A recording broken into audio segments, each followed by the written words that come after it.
बहुत ही अच्छी जजमेंट आई है दोस्तों। सोचा क्लोजिंग है, आप लोगों को एक बहुत ही अच्छी खुशखबरी दे दूं। ITAT कोलकाता से एक लेडी हैं जिन्होंने अपने शेयर्स बेचे और उसके ऊपर 26 करोड़ 77 लाख रुपए का प्रॉफिट कमाया और पूरा का पूरा पैसा उन्होंने एक 53 करोड़ रुपए की प्रॉपर्टी के अंदर इन्वेस्ट कर दिया।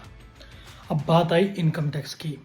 इनकम टैक्स ने अपने ओपिनियन दिया कि भैया इन्होंने जो टैक्स बचाया है सेक्शन 54F में वो एलिजिबिलिटी नहीं बनती है। क्यों?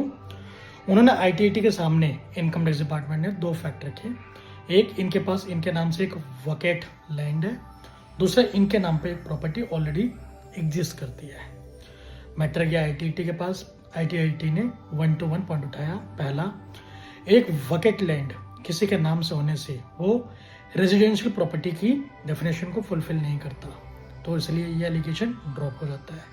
दूसरा, जो प्रॉपर्टी इनके नाम से ऑलरेडी एग्जिस्ट करती है वो जॉइंट नेम में है, तो वो सोलली इनके नाम से प्रॉपर्टी को जो डेफिनेशन है वो फुलफिल नहीं करती, इसलिए आपका दूसरा एलिगेशन भी हम ड्रॉप करते हैं। फिर यहाँ पे इनकम टैक्स डिपार्टमेंट ने बोला कि भैया इन्होंने जो पैसा है ना वो डायरेक्टली प्रॉपर्टी में इन्वेस्ट नहीं किया। फिर ITAT ने बोला कि भैया यहाँ पर जो सेक्शन 54F है वो ये कहता है कि पैसा रेजिडेंशियल पर्पस से यूज़ होना चाहिए, जो कि इस केस में पूरी तरह से वैलिड दिखता है, तो आपका ये एलिगेशन भी हम ड्रॉप करते हैं।